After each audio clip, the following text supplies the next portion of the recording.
Okay. You have some understanding about green buildings. Okay. If I ask you, what are sustainable buildings? Is green sustainable? Are green buildings sustainable?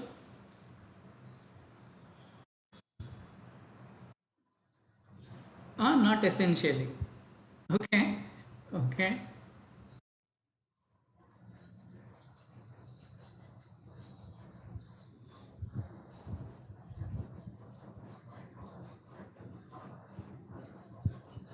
Okay.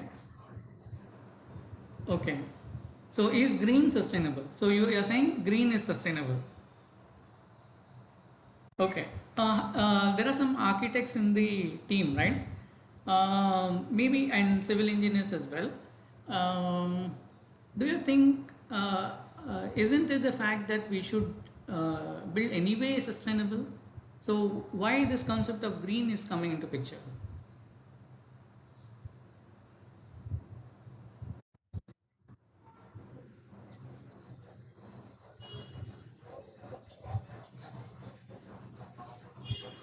Hmm.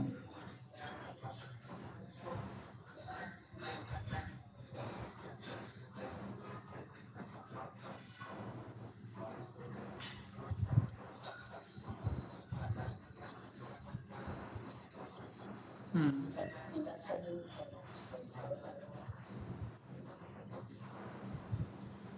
Okay. Okay. So I hope I'll maybe in this interaction that we have, maybe I'll ask this question maybe at the last lecture.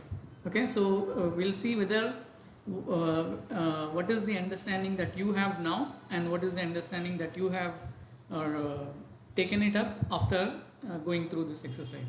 Okay. So for today, what we will do is we will see what are green building rating systems that we have, and also if you have not taken all the green rating system that is available in the world, we'll be discussing specific rating systems that are used in India, familiar, and also some of the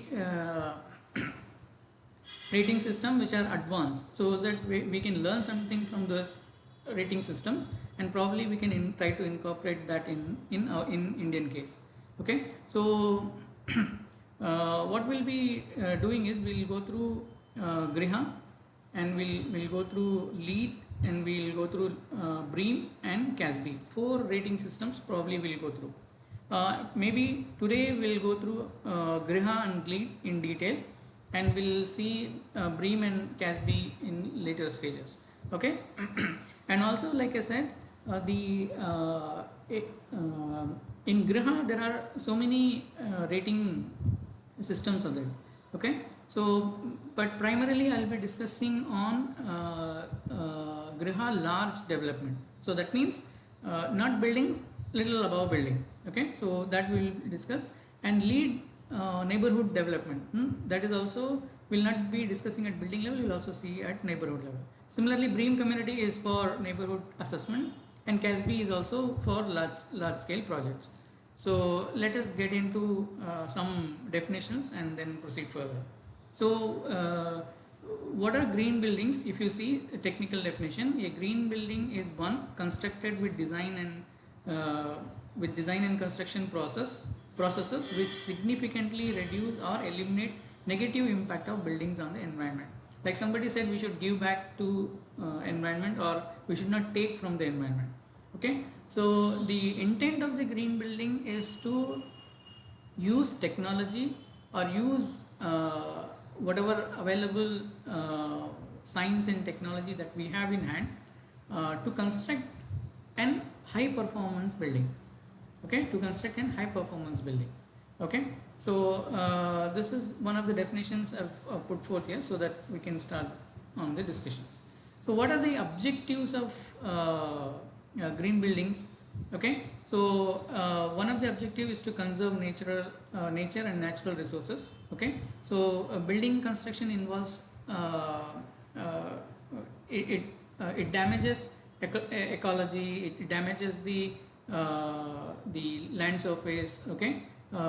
Subsoil, all that. Okay. So we should be careful in selecting site, okay, in this process. So one of the objective is to conserve the natural resources. The second objective of this green building is to increase energy efficiency.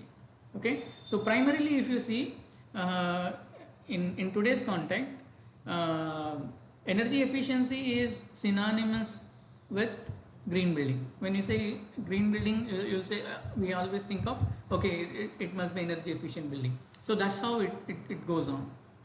So the main target is on uh, the main target is to reduce the energy consumption of building. Okay, and green buildings are also has one of this as one of the primary objective in that.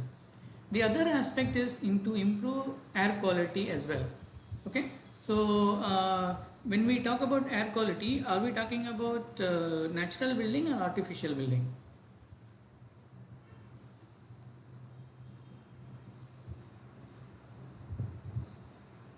When we say improve air quality, we talk about buildings or we are talking about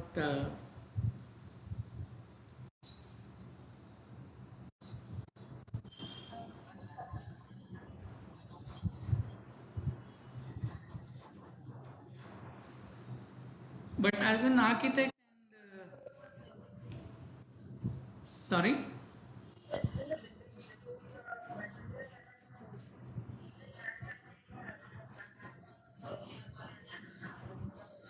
Yes, yes, of course it involves building. My question is, we are talking about exterior environment or we are talking about interior environment? Primarily interior environment and also primarily on artificial ventilation. Okay, so indoor air quality, actually we don't talk about this when it comes to natural buildings. Okay, so we talk about this primarily on air conditioned building. Suppose if you have a high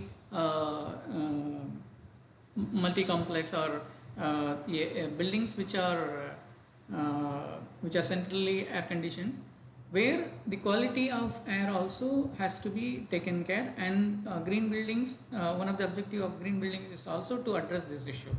Okay, so there are other things that we will discuss in detail when we go to the subject, but these are some of the primary things that green buildings takes into consideration. So now we'll also see some of the characteristics of green buildings. Sometimes we use green and sustainable together, but actually both are not same. Green may lead to sustainability, okay, and sometimes may not also. We'll discuss maybe later. Not all green initiatives need end up in sustainable way. Okay, so some of the characteristics of green buildings or sustainable buildings may include efficient management of energy and water resources, management of material resources and waste, restoration and protection of environmental quality, enhancement and protection of health and indoor environmental quality, reinforcement of natural systems, analysis of life cycle analysis of materials, whatever material that we choose. We know cradle to costal. How do you assess or how do you select buildings based on the its impact? Okay, and integration and an integrated design approach is needed when we talk about green building or sustainable building is concerned. In fact, we can talk on each point. I'll highlight only one aspect. Let us say, for example, seventh point: integration of design decision making process. For example, this is one of the crucial things when it comes to design of buildings. We have to have coordination with civil engineers. We have to have coordination with other service providers like HVAC or electrical engineer or plumbing and so on and so forth. Okay, and let us say if it is much larger structure, we need to have a coordination among all the stakeholders involved in the construction of this building. Okay, so and that is also emphasized in green building. And for example, let us say architect cannot design a green building on his own. He has to take consultants. He has to take the opinion of consultants at different stages, okay, to assess it. Even for example, site selection also, he or she needs assistance in assessing whether this site is potential for a green building or not. Okay, so that means this is one of the important criteria, in integration of design decision in the process. This is one of the important criteria that we need to keep in mind. Okay, uh, and why are we talking about green buildings? Okay, for example, over 40 years of life of building, the energy cost exceeds construction cost. So uh, and we are talking about buildings that should last for long, and at the same time it should not create impact on the environment.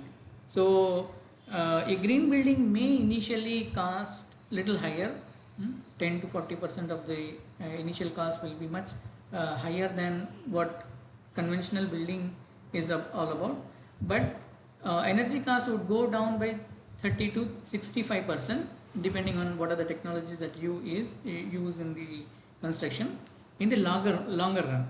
Okay, that's how we should understand this strategies, green building strategies, or other strategies that we will be discussing. Okay, so we have talked about what is green building, and we have said what are the characteristics of green buildings and what are the objectives of green buildings, and how do we assess it.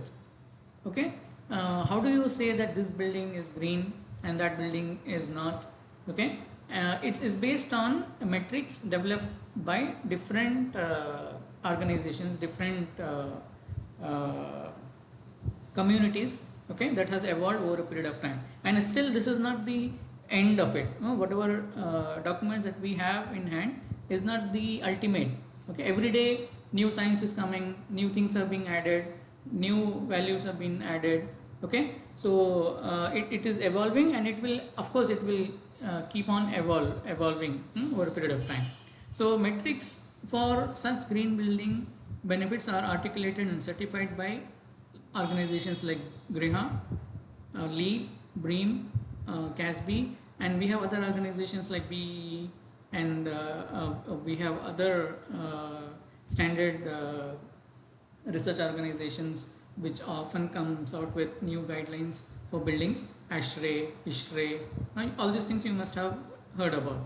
Okay, so green standard measures and all these assessment, they have a different approach. Okay, what you see in GRIHA may not be the same as in LEED. Okay, the objective of GRIHA may be different. Okay, the objective of LEED may be different, BREEAM and so on and so forth will be different. So I have put it BREEAM and CASB because it talks more about the concepts. How do you assess building, site plan, and so on. So some of it is not there in GRIHA and LEED. So there are pros and cons in each of the metric system, but the intent is to give you an overview of all the system in place that we use. Okay. Why do we go for green building? We have been discussing increased flexibility to allow for long run buildings and reuse of materials, improved building performance, increased revenue, low cost in long run. Okay, so that's how you should understand this. Okay, so if we see from business perspective, increased flexibility to allow for longer building and reduce of materials, improved building performance, and from building business point of view, these are valid points. Okay, and from environmental perspective, these green buildings may help in reduced carbon consumption, okay, energy independence, encourage community, that means living in close proximity, and so on and so forth, and preserve natural environment or system in place. Okay, here there is a word, right, carbon consumption. Can somebody talk about that? How buildings, how do we bring out, or how do we reduce carbon consumption from civil engineering and planning perspective or architectural perspective?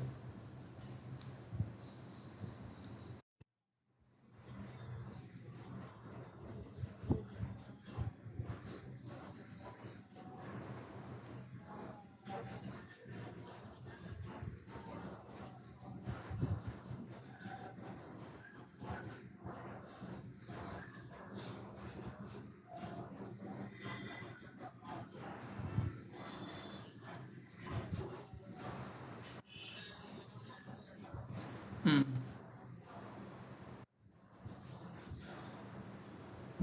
Okay. Any other point?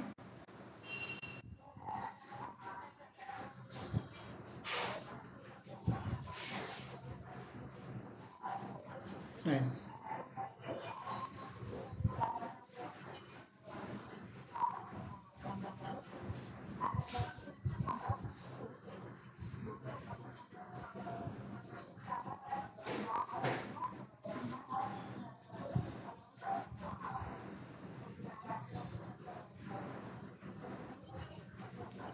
Right. Right. Yeah. Okay. Thank you.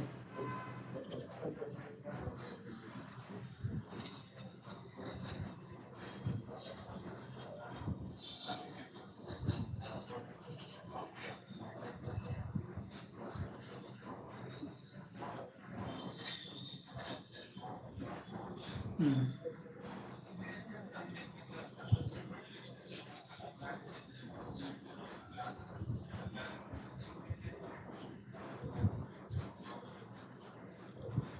Okay.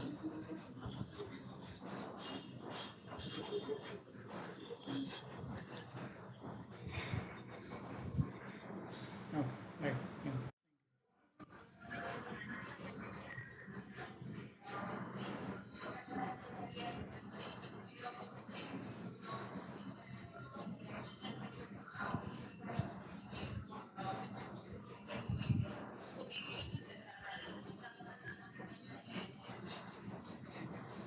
Right.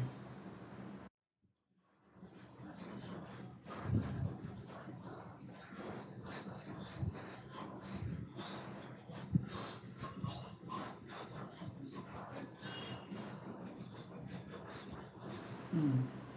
Hmm. Right. True. Yeah. Okay. So that's what we are discussing. Does these certification rating system bring meaningful impact on environment and economy or not? Okay. So that's the topic that we are actually discussing. Of course, from economic perspective, there is one huge industry has been set up. Okay. There are many. Probably you will be aware now, like somebody was also talking, uh, we have one set of conventional material and then we have huge list of alternate materials for everything. Okay, so in one side we have economic opportunity as a result of this kind of discussion. Okay, so ultimately we are not looking for actually environmental benefit. Of course, that is an add-on. What we are looking for is a meaningful environmental impact. Okay, that green building should leave uh, as a result of it. Okay, so because of various standards and outcomes, it is important to work with clients to understand just what client wants to achieve in undertaking a green building project. Okay, so this is also an important. It's not that my wish and whim that I want to have some kind of building. It's at the end of the day, the client has some requirements, and based on context, based on the client's requirement, these strategies are made. Okay, so we'll also see some of it maybe as we discuss further. Okay. Strategies for green building includes so many things. In the third lecture, we'll discuss exclusively about passive strategies that we use at building and site level. Okay. In general, if you have to summarize, uh, it includes optimum use of natural nature for lighting, that is natural lighting should be used in the buildings, energy efficient lighting fittings, intelligent features to reduce energy waste, use of renewable resources and energy, bioclimatic architectural principles, reducing material usage in construction, recycling of construction waste, and efficient management, water management as well. Okay, so and there are certain common principles that designer architect adapts to a building. Okay, so which includes orientation, thermal mass, building form. Okay, technically speaking, surface to volume ratio we call it. Then we have position and size of window, shading and coating of the material used in that, selection of material for wall, roof, window, including insulation. Okay, thermal insulation of roof, wall, and glazing, landscaping, of course, and all these may lead to this will help in reducing the overall energy consumption up to 30%. Okay, so I think these words are little common. Probably architects are much familiar, but for others, I hope you understand what is thermal mass. Thermal mass is what? Architect can help quickly. What is the thermal mass?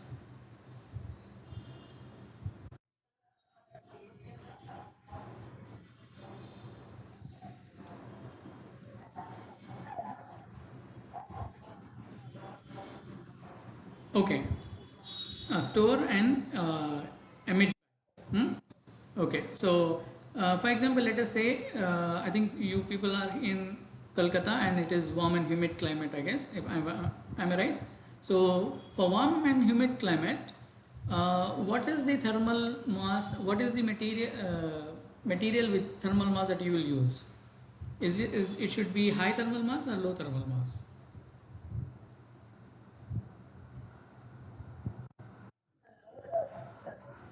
Low thermal mass. Where do we use high thermal mass? Colder areas. Okay. Yeah, and it is normally discussed with a word called time lag. Okay, so how much time it takes for heat to come in, and how much time this particular material takes to let the heat in, and the same time the heat is dissipated out. Okay, so other things are common words: building form. Okay, linear form, squarish form, all those. I don't think we'll go into details of it, but keep in mind that these are major elements that will help in designing a good building.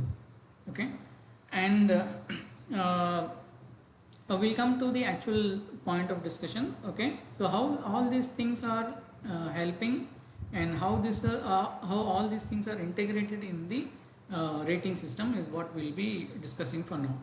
Okay, so we'll see first thing, Griha, green rating for integrated habitat assessment. It was initiated by the Terry Institute, New Delhi, and it came into picture in 2009, sorry, 2005, and it's been various updation has occurred, and so many things have come out in this 15 years of research. And then we have LEED. Okay, and particularly we'll be discussing LEED neighborhood development, and similarly in Griha also we'll discuss about large development. Okay, uh, leadership in energy and environmental design, and this was actually initiated in US in 1898, and in India it came in 2006, and we have been using it for quite some time. One of the famous building in Leeds is what? See, Godrej Building, Hyderabad. Probably everyone is aware of it, I guess. Yeah. And third green rating system that we'll be discussing is on building research establishment environmental assessment method. BREEAM communities is what we'll be discussing. This is developed in UK in 1990, and it's still in practice. And we'll also see one more rating system is called CASB, It's called Comprehensive Assessment System for Building Environment Efficiency. Okay, so this is developed in Japan, and we'll see what are the components in each of these rating system. Probably we'll go little deep in some aspects where it is relevant for built environment, and I'll put some note on that. Okay, so Griha has roughly 33 criteria and about 100 points that actually these are metrics. Okay, so you have, if you do this list of things, you get some points. Okay, so of this 33 criteria are there, and which will give you 100 points if you are able to achieve criteria 1, 2, 3, 4, 5, and you get points for each of it. Okay, and we'll see what are the major criteria that is discussed here. Okay, 4 major criteria have been discussed here. 4 major domains are discussed. Criteria are more. This 33 maybe may hold good today. Maybe tomorrow they may add another 5 more criteria as well. It's an emerging topic. The first key area that is discussed in Griha is site selection and site planning. Okay, so with an intent of conservation and efficient utilization of resource and health and well-being during construction. Okay, so both are little contradictory because first one we understand, okay, we should make sure that the land is utilized to its fullest potential. Okay, the second one is health and well-being during construction, in the sense suppose if the land is fragile, okay, and if you are working on some sensitive area, and or if you are dumping some materials that may pollute, okay, the land, okay, all those things also has to be considered when we discuss about site planning initiative. Okay, so the second aspect, major criteria, that major aspect of Griha is building planning and construction. Okay, where conservation and efficient utilization of resources such as water. Okay, we should talk about energy end use, energy embodied and construction. Okay, energy renewable, and of course we know recycle, recharge, reuse of water, waste management, and so forth. Okay, embodied energy is the energy, okay, that is taken for making of a particular product. Okay, for example, brick is there. Okay, how much energy has gone in to make that brick? Okay, so that is also important, and that's one of the criteria that is used in the Griha rating system. Okay, and the third component is of course building operation and maintenance, and we also get some additional points for innovative ideas in building design. Okay, so these are major 4 components that is used in Griha rating system, and it is rated as 1, 2, 3, 4, 5 stars. Okay, depending on the points that you get. Okay, this rating is for building. I'll also show how the rating is done for the large development. Okay, all projects which satisfy either of the following 2 criteria, threshold criteria, can qualify for large building. Okay, total built up area greater than or equal to 150,000 square meters, and the total site area greater than or equal to 50 acres. Either if the project falls under any one of the criteria, then we are eligible to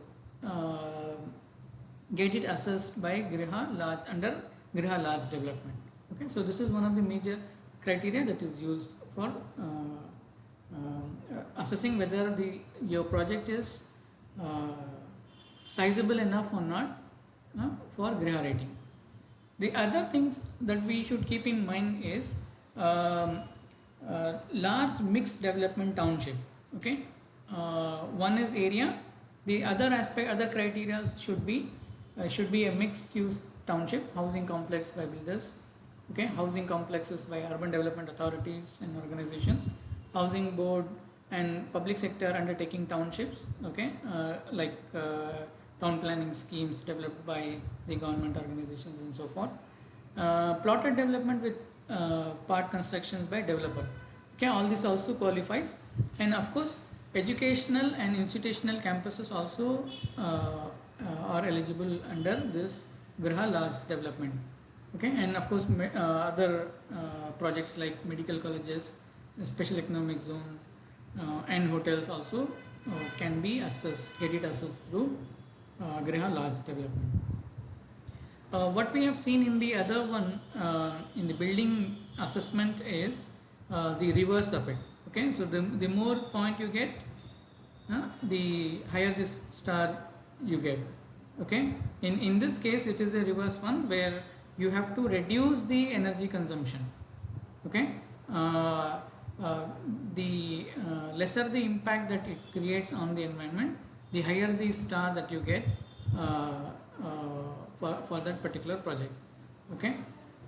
And like I said, the impact of development is analyzed across 6 sections in large scale project. One is site planning, energy, water and wastewater, solid waste management, transport and social aspects of it. And if you see from what are the elements that contributes, that defines the entire large scale building or built environment, is we have building on one side and we have surroundings on the other side.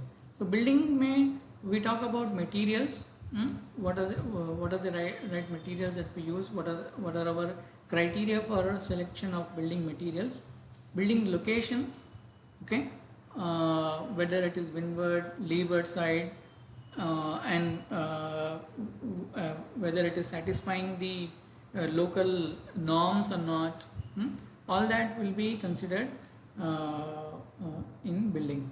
And other things like smart buildings, okay, building as a generator of energy. That means the aim of these green buildings, like we discussed earlier, is to have minimal impact on environment. At the same time, it should be independent of external sources for all major things. For example, water, energy, and so on. Okay, so how these buildings can be made independent is one of the criteria that will be discussed. And we have other things which is at the actual components that increases energy consumption, which is the appliances that we use in the buildings. Okay, so we should be aware of what kind of appliances that we use and what are their performance, okay, and because this will have an ultimately impact on the overall energy consumption of the building. And the other thing that is important is all this the building's impact on the surrounding, okay. So optimal allocation of land, okay, for a particular construction or for a particular project, okay, how effectively we use this as a resource, land as a resource, that also we should keep in mind. Transport system and its integration with the project, because to unnecessarily avoid a lot of travel back and forth during construction and after the construction as well. And environmental management of the water and wastewater, okay, how is it done at site level, and also of course we'll be discussing at building level as well. Energy security and use of renewable resources and energy efficiency in all these purposes also has to be taken care. We will go through a little bit in detail what are the other things that is explicitly discussed in the rating system. For example, demand reduction is one of the criteria that is given a higher priority in rating system. So how do you do that? Design of energy efficient buildings energy efficient street lighting, pumping, in the sense wastewater pumping or rainwater that we use it, okay, or for landscaping purpose or for storage purpose, all that has to be done, and other site infrastructure facilities. So design of energy efficient building is one of the major component in the overall neighborhood assessment itself. Okay, so this is one thing that we should keep in mind.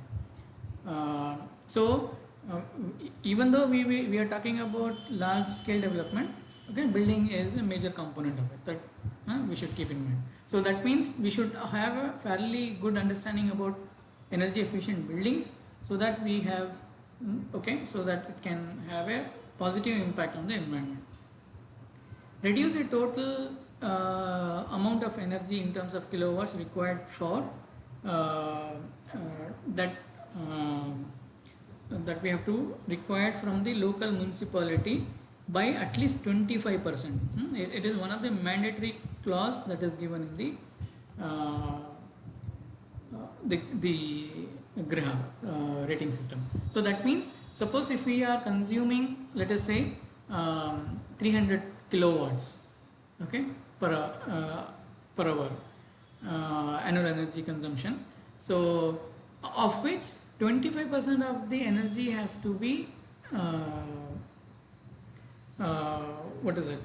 To be from the we should be in a position to reduce, okay, the consumption of our total energy by 25% by solar, by installing solar panels or through some other means.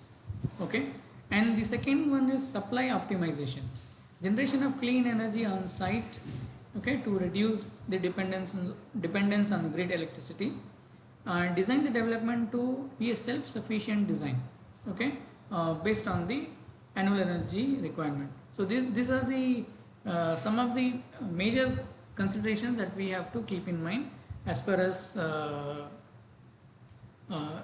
Griha criteria is concerned. And there are certain case studies, okay, these are large development case studies maybe, okay. So if you are keen, you can go in deep and check how all these measures are taken case by case. Okay, one is police training academy, where I think it's one of the earliest building that was rated for Griha large development. Visibility of green buildings through implementation of renewable energy. We can in fact see from the picture itself, there are strategies used to use renewable energy, and what they have achieved is about 21% of the internal lighting annual energy requirement met by renewable energy. Okay, so about 20% of the energy lighting load has been compensated by this renewable energy sources that is generated, and electricity is also being generated from the site itself. Okay, so that compensates the requirement of the building, and in total this particular project they are able to achieve around 31%, okay, energy saving compared to Griha benchmark is 31%. Okay, so which leads to this 4-star rating. You saying something?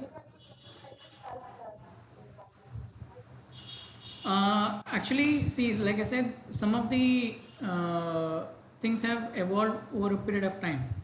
Okay, so maybe this was initially assessed. These are one of the oldest buildings that has been assessed. Maybe now the criteria has changed. Maybe that. And other cases, for example, University of Petroleum and Energy Studies in Dehradun. This is also a large institutional building, okay, that has been assessed under Griha large development. And here again, around 30% of the internal lighting annual energy requirement is met by solar lighting. Okay, and they also have installed on-site energy generation, okay, strategies, and about 95% of annual energy saved by solar hot water system. Okay, this is a there's also requirement there. This also they have tried, and in overall again 42% of energy saving as compared to the Griha's benchmark. So maybe if you are keen, maybe you can look into more details if you want to go into each of these case studies. Suzlon, Pune. This is also one of the famous project. Christopher Benninger's work. So this also has, this is in fact has a 5-star rating. Okay, and it's one of the recent buildings also. It has adequate daylight and glare control measures are adopted. 100% desktop equipment with LED. Okay, and renewable energy source installed in the site. Electricity generation. Some number has been put up here. Okay, so and of course the first building that itself, the what we discussed now was little large scale projects. Griha Retreat is a first building. Okay, it's a model green building that was designed, and then from where the concept of Griha and the idea of all these guidelines and all floated from this building in Bangalore. Okay, and there are other buildings like IIT Kanpur has one building. Of course, our own institute is also Griha rated for maybe in the third lecture I will be in a position to discuss. Our own campus, SPA Vijayawada campus, is rated for excellence in passive design strategies. So they have different criteria. One of the criteria they give, or one of the tag they give, is on performance of active passive concepts. So SPA Vijayawada has been given green rating on the passive strategies. Probably maybe in the third lecture I'll demonstrate, or I'll show you what are some of the passive strategies that has been used in our campus as well. Okay, and of course this is Terry building in yeah. And if you see, I wanted to say one thing. In all these three cases, the criteria may look similar to you. Okay, for example, they were addressing the internal lighting issue. Okay, they are talking about use of solar renewables. Okay, on-site energy generation. Okay, and installation of solar water heaters and so on and so forth. So these are actually technologies that help in making this building use less energy. Okay, so if you see, daylighting can be designed.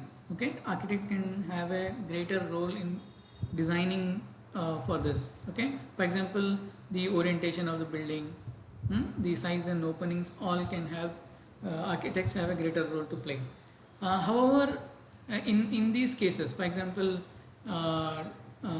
LED lights or LED lights, or installation of renewable energy generation equipments, or installation of solar panels, for all this we need the assistance of other technical experts. Okay, so this is common in all the cases where independently one cannot work. It has to be a teamwork. Okay, so that you keep this in mind. Okay, so that was Griha, and what we'll see now is the second rating system. It's called LEED. Okay, Leadership in Energy and Environmental Design, and also in particular we will discuss, or we'll go into the subcomponents of LEED neighborhood development. Okay, so that we have we can see little broader aspect of it. Okay, a LEED rating system being developed through a partnership between three organizations have come together to develop this idea of LEED. Okay, a rating system that combines elements of smart growth, urbanism, and green building. So green building is one part of larger system. Okay, so they talk about smart growth and smart urbanism as well. So maybe once we go in sorry, yeah.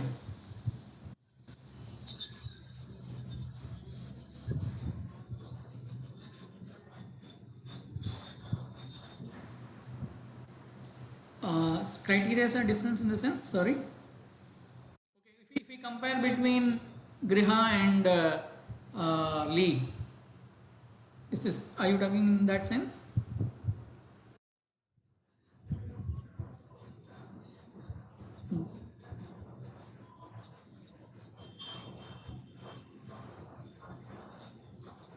Yeah, yeah.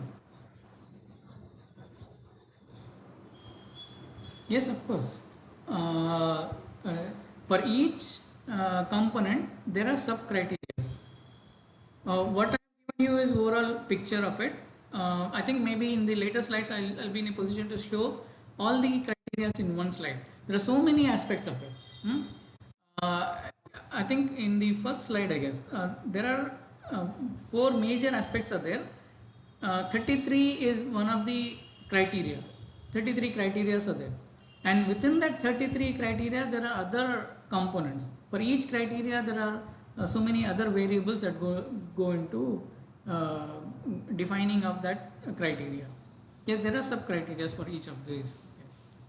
Yeah. Right. And if you see the major components, we can see uh, how this development impacts land use pattern is one component, and how it impacts the other aspects of development is the other component. Okay, so when a proposal is assessed through the lens of lead, okay, so they look into how natural environment is preserved through land use planning. Okay, how natural resources are preserved through land use planning. What are the energy use, transport pattern, and uh, choice of transport pattern and public health infrastructure close by, and social infrastructure that is in place. This is one assessment they do when a project is assessed under lead. Okay, the other aspect is how it impacts. It's a broader aspect, how it impacts climate overall, and how it impacts the wildlife, and also does it impact the character of the surrounding. Okay, so probably if you have heard of a word called mm, um, city beautification, or form based codes. Okay, form based codes, that means a new development should not affect the existing style of the city. Okay, for example, I'll give an example so that you can have an understanding. I'm sure you are aware of the proposal in Delhi, between the parliament and the India Gate. Okay, a new proposal has been given, right? And there are a lot of criticisms on what is the style of architecture that you use, what is the character that you want to enforce on the city. Okay, uh, why they discuss this is the building should fit into the existing fabric as well. Okay, so this is also one of the criteria that is discussed in the lead neighborhood development. Okay, and there are specialized guidelines also. It's called form based codes. Okay, suppose you are working on a heritage zone. Okay, and let us say, for example, even the Delhi proposal itself, it has some historic value, it has some architectural significance, historical significance. How do you design in those area, and what are the parameters and criteria that you should use in defining the architectural and neighborhood characteristics of it. Okay, the best example is the form based codes. Okay, you can see, you'll be able to see how the character of a neighborhood can be retained through that technique. Okay, so here again, five major criteria are used, and uh, of which 69 point actually goes into building and other points are for other criteria. Okay, so what are the major 5 criteria? Sustainable site development, okay, then measures for saving water, energy efficiency, okay, at building level, and how do you define that, material selection and indoor environmental quality. And if you have noticed, this was broadly, if you see, this was not discussed in the Griha. Okay, so there are certain things which is little bit exclusive here, that is missing in some part. Okay, all those things we should also keep in mind. And this is rated as up to platinum level, certified level to platinum is the highest certification that you get under this LEED category. Yeah. No, we are talking about large scale development. Yeah. Okay. And like I said, again, this is also has got 100 points, like Griha also has.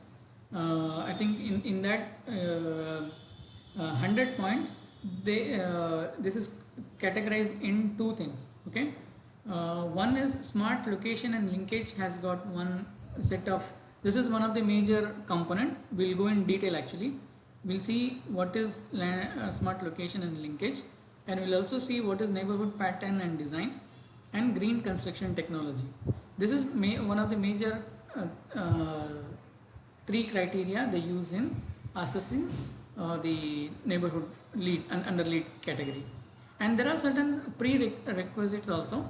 I think we will not be going to discuss what are these prerequisites, but remember that there are certain prerequisites also. Okay, for example, let's say in Griha, we have certain numbers. Okay, only if you attain those numbers, you will be in a position to apply for this rating system.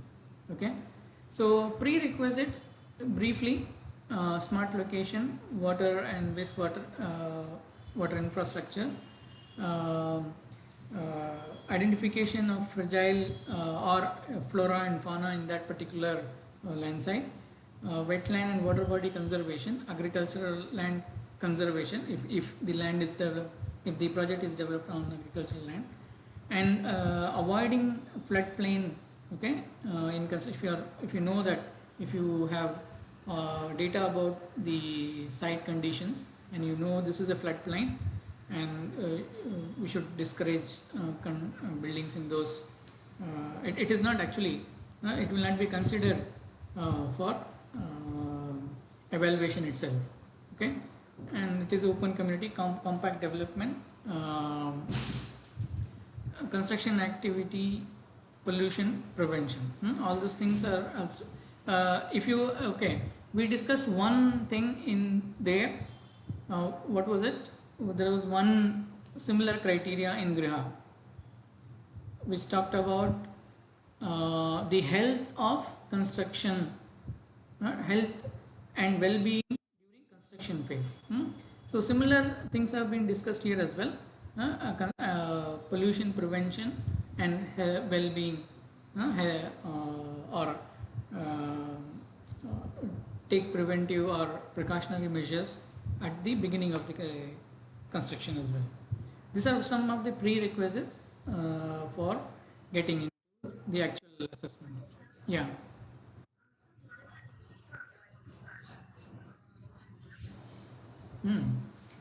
Floodplains in the area, for example, okay, I'll give you an example with a case study. We did one assessment. I hope you are aware of 2015 Chennai flood, right? In 2015, we had a severe flood in Chennai. We did one assessment of what is the inundation level pre-flooding and post-flooding, and we were able to map which are the areas which got high inundation, which are the areas which got less inundation, and why. And what we did was we took a data set of 1970. Okay, I hope if you are aware of geographer is also here, so probably you know GIS, and you know the data, Landsat data, satellite data are available, where we can go back at least 35-40 years. 1970s 1960s information is available with us, where we can actually map what is the green, what is the building fabric, what is the vegetative portions of the city. Okay, and we did that. We took 1970s data and we mapped water extent, water bodies extent, then vegetation's extent, and building growth, that means the built fabric of the city. Then in 2015 also we took a satellite image, and then we extracted what is the same the extent of water body, green, and the built up, how the city has grown. And if you see, I'm not recollecting the exact numbers, maybe I'll be able to share the paper as well. I have written a paper on this. In 1970s we had a water body of up to 250 square kilometers of extent in 1970s, and when we did an assessment in 2015, we were able to map only 65 or 55 square kilometers of water body. So that means around 200 square kilometers of water body is not there in the map that we can see in the 2070 to 2015. And if you just superimpose the water inundation that has occurred in 2015 on this map, we were clearly able to see, okay, which area has got inundated. In some cases it's all water bodies that was previously there, now building has come and that area has got inundated. And also the flood has got certain directions. Okay, it flows in certain directions, and it has a natural drain system. Okay, and we have to respect that natural drain system so that this kind of calamities are avoided. And floodplain assessment is one of the assessment that is done, and now it is actually becoming very common. Before any project, large scale project, this kind of watershed assessment, floodplain assessment is done, so that we know which is the natural way in which rainwater will go. Okay, are we disturbing that or not? So this kind of assessment is required and to be done, so that we don't touch the environment.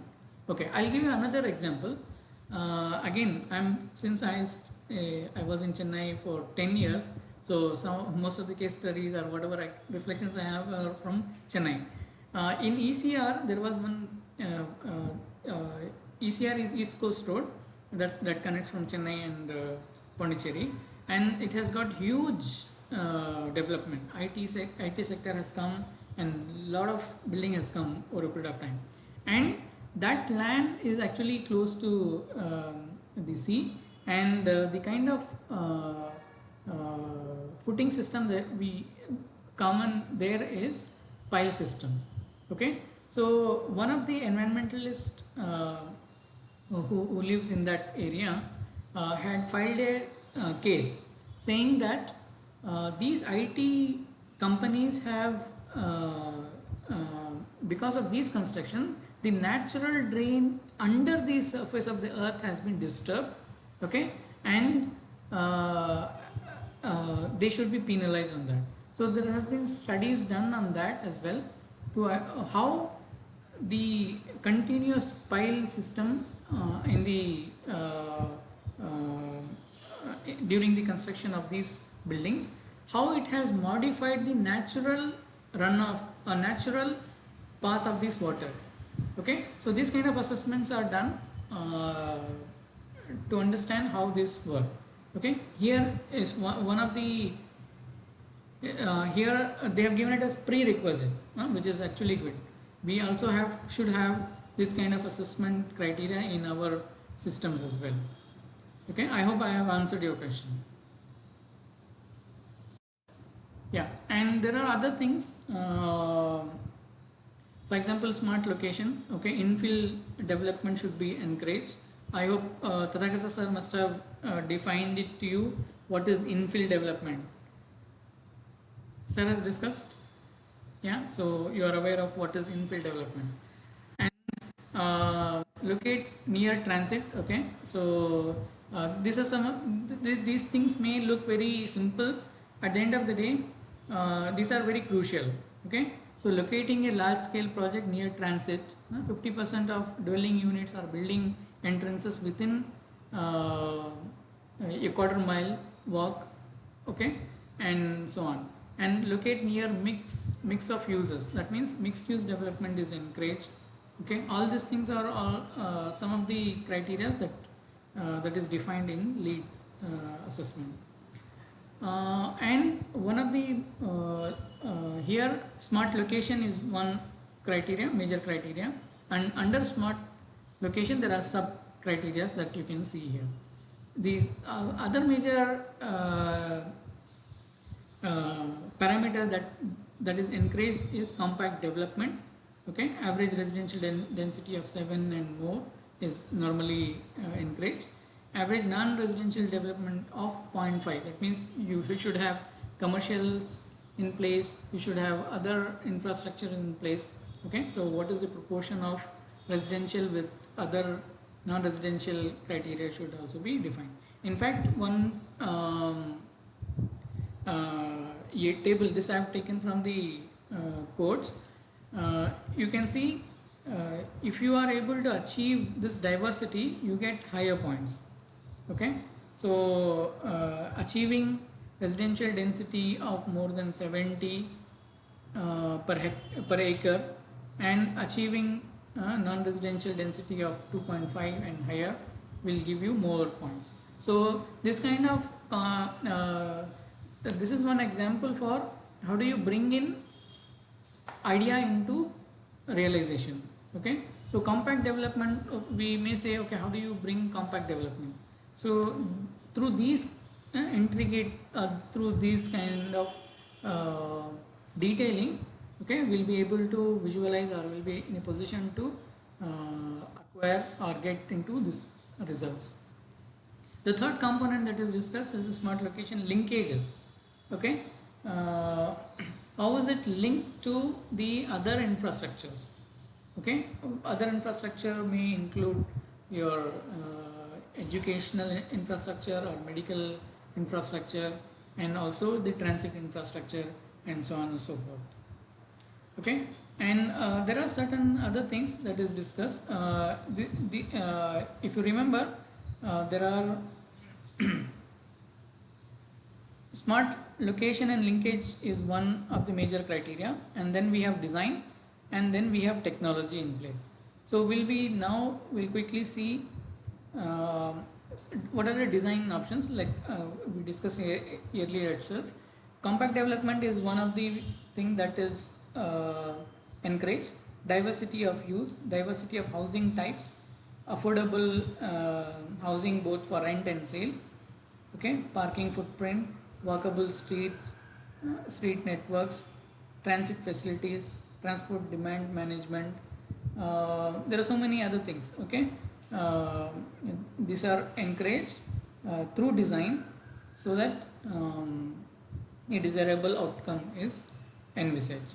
Walkable street, okay, location of entry location, and again they have went on to define the characteristics of streets as well. Okay, so what is an ideal street, what is the building height to width ratio, okay, when it comes to design of streets. Maybe sometime we can discuss. We have done one study here in Vijayawada also. It's in publication stage. Maybe I'll check once the results are out. Maybe it will happen in another 2 weeks time. How street impacts the comfort conditions of pedestrians and street hawkers or vendors. Okay, so how do you define this uh, street, okay, street width to height ratio, okay, and how do you what is the orientation in which the street should be laid, okay, and how do you define the microclimate of that street so that the pedestrians, street hawkers, and also the vendors and general public is less affected by it. Okay, so there are certain specific criteria that is mentioned here as well in the LEED neighborhood development. Affordable housing, okay, and is one of the criteria that is also been discussed, and local food production. These are things probably if you you will be in a position to compare with Griha. These things are still not been discussed. Okay, maybe it is contextualized. Maybe in our case, we are not that sparse. We are actually compact in many places, and we have access to all this. So their priorities are different, their objectives are different. That's why these criteria have come into picture. Diversity of use, we have been discussing this in the earlier case as well. So if you have different users, more the number of users, more points you get. More the number of users in the sense, suppose you have provisions for recreation, you have provisions for medical, you have provisions for social infrastructures, you have provisions for other sports facilities. Okay, so the more the number of diversified users, land users that will be able to achieve, the more point that we get.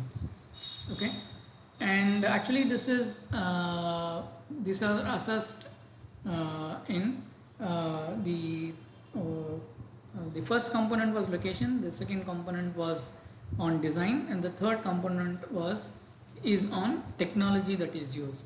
Okay, so technology, I think I was explaining, green building is achieved through technology, use of advanced lighting system, use of more energy efficient HVAC systems, and so on and so forth. Okay, so use of energy efficient buildings, okay, use of recycling or reusing water and reducing the wastewater, all that. Building reuse and adaptive reuse, use of historic buildings, minimize site disturbance through site design, and so on and so forth. And we have other things, containment reduction in brownfield development, and we have stormwater management, heat island reduction, solar orientation, on-site power generation, on-site renewable energy, district heating and cooling system, infrastructure energy efficiency. Maybe I will hint at this. What do you understand by this district heating and cooling system? No idea? No? Okay. For example, let us say what we know is AC, we do it at window. Okay, we do it, we have a split system and we have centralized system, right? This is at building level. Now concepts have come. Let's say if we have a gated community, we can have a common cooling system from where AC is pumped in. Okay, so it may sound okay, how can we pump, it may look a little less efficient from conceptual perspective, but actually if you work out, if we have a district heating or cooling system that is more efficient than individual systems that we have right now in place. And still it is not very common here in India. It will come, eventually it will come over a period of time. Other things that is discussed is wastewater management, reduced content and reduced material, construction waste management, comprehensive waste management, and light pollution reduction. Yeah, and there are so many case studies, but I have put one or two case studies so that if somebody is more interested in knowing how these strategies are implemented in the buildings, okay, you can look into these case studies. Maybe I will highlight Indian case so that you have so that will be in a position to relate it. Okay, I hope this is aware, you are aware of this building. This is one of the most commonly cited buildings among architects when we discuss about passive design or when we discuss about green building. Okay, unfortunately now it is not functioning the way it is expected to function. Okay, the cooling towers are all not that efficient now. Okay, but still it is an example of for various other things, like for example natural light. Okay, the use of natural light in the building, and of course energy generation at the site. Okay, and also building form, the uniqueness, all that is fine. But some of these strategies, specific strategies like these cooling towers have failed. Not failed in a sense, it's underperforming. Yeah, like I said, on-site generation of these were done way back. So still these are good. Some of the these are examples for good case. Rainwater harvesting within the site. Specific measures taken for that. Yeah, and to summarize, neighborhood assessment from the lens of LEED, there are two, three things that we should keep in mind. Neighborhood development, encourage healthy living by creating compact, walkable, vibrant, mixed use. This also mixed use neighborhood with good connections to nearby communities, reduce urban sprawl, and protect the flora and fauna of that particular site. Okay, I hope sir must have also discussed about sprawl, urban sprawl and all that, and increase transportation choice and decrease automobile dependency. Okay, I think we'll stop with this. There are other two rating system, BREEAM and CASB. This we will discuss in the next class. Okay. Okay, so if you have any specific questions, kindly let me know, and I will share these materials with you. I'll share the PPT, and also I have recorded the session. I'll share it I will be uploading it in the YouTube. I'll share the link. Okay, so maybe if you need some clarifications, you can go through all that, right? And I'm not very clear about how assessments are done in the university. I think 10 classes are assigned to me, out of which 8 there will be lecture. I'll give 8 lectures for you technically, and we'll have one test and one summary class where we'll do all whatever we have seen throughout the course of discussion. Okay, so I think that's it for the day. And if you have any specific questions, you let me know. Otherwise, we can call it for the day. I hope am I clear? It is in some aspects.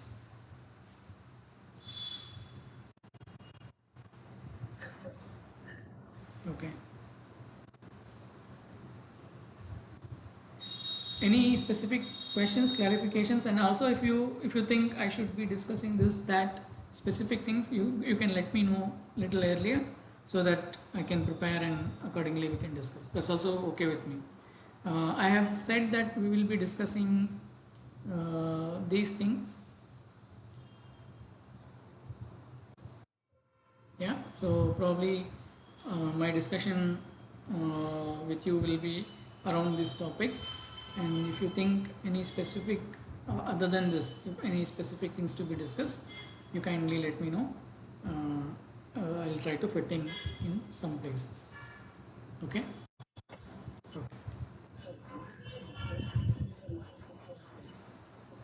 Yeah, of course there is a difference in rating system from the definition to assessment also. For example, Griha has specific criteria. Okay, some of it may not be there in lead, and lead has some defined criteria which is not well defined or less defined in Griha. So yes, of course that's why there are two three things. Otherwise there will be only one system.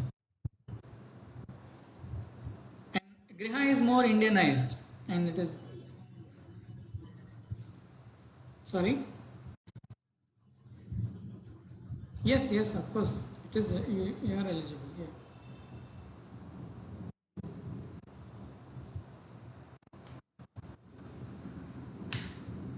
Okay. So anything else? If nothing else, then we can wind up for the day. Yeah. Yes or no? No one says. Okay, right. Okay, thank you so much for joining. Maybe we'll see you on next class is on day after tomorrow morning, right? 9:30. Okay. Okay, see you then. Thank you so much. Thank you. Bye.